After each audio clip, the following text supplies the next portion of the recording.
दोस्तों, मनुष्य इस दुनिया का सबसे जटिल प्राणी है। आज आधुनिक विज्ञान भी इसके रहस्यों को पूरी तरीके से उजागर करने में असमर्थ है। प्रसिद्ध मनोवैज्ञानिक सिगमंड फ्रायड ने मानव मन पर काफी काम किया और इसके बहुत से रहस्यों को समझाने का प्रयास किया है। आज के इस वीडियो में हम बात करेंगे चेतन मन और अवचेतन मन, और अवचेतन मन और चेतन मन में अंतर क्या होता है। दोनों चीजों को, दोनों कॉन्सेप्ट को आज के इस छोटे से वीडियो में समझने का प्रयास करेंगे।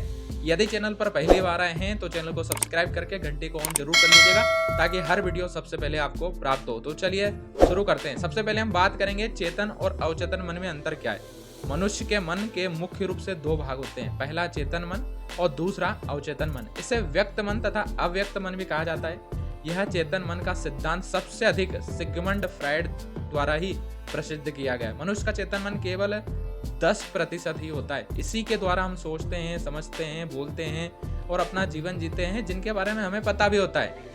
अब यदि हम चेतन मन की बात करें तो इससे पहले हम बात करेंगे इसी अवचेतन मन, जिसके बारे में हमें पता नहीं होता है। ये मन 90% हिस्सा होता है, जिससे हमारे विचार, भावनाएं, इच्छाएं और आदतें होती है। सामान्यतः हमें मन के इस हिस्से की जानकारी होती ही नहीं है।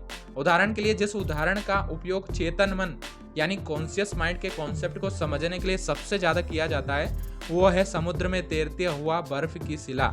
इसकी खास बात यह है कि इसके केवल 10% भाग ऊपर होता है और नीचे की बात करें तो नीचे 90% हिस्सा पानी के अंदर होता है। ठीक इसी तरह हमारा चेतन मन भी होता है।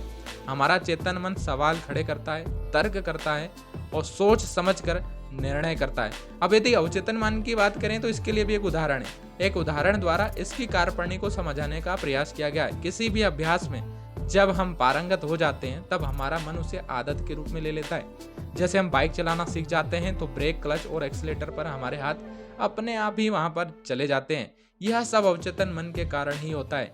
यह उसे आदत के रूप में स्वीकार कर लेता है। जब हमारा अवचेतन मन किसी चीज को स्वीकार कर लेता है तो उसे वह हकीकत मान लेता है। दुनिया में जितने भी सफल हुए हैं उनमें एक बात कॉमन है कि उनका अवचेतन बेहतरीन ढंग से तैयार हुआ है। इसका मतलब उन्हें जो जीवन लक्ष्य प्राप्त करना है वे उसे अवचेतन मन में पहले ही तैयार कर लेते हैं। अगर हम अपने अवचेतन मन को विशेष रूप से तैयार करते हैं तो हमारे जीवन में कुछ भी असंभव नहीं रह जाता।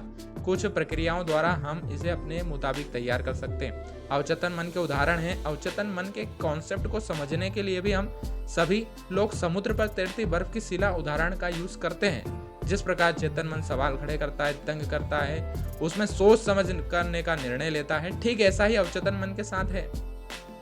यह एक तरह से स्टोरेज रूम की तरह कार्य करता है। यह हमारे अनुभवों, विचारों, धारणाओं का एक संग्रहण है और इसी अनुभवों के आधार पर स्वचालित रूप से यह भी काम करता है।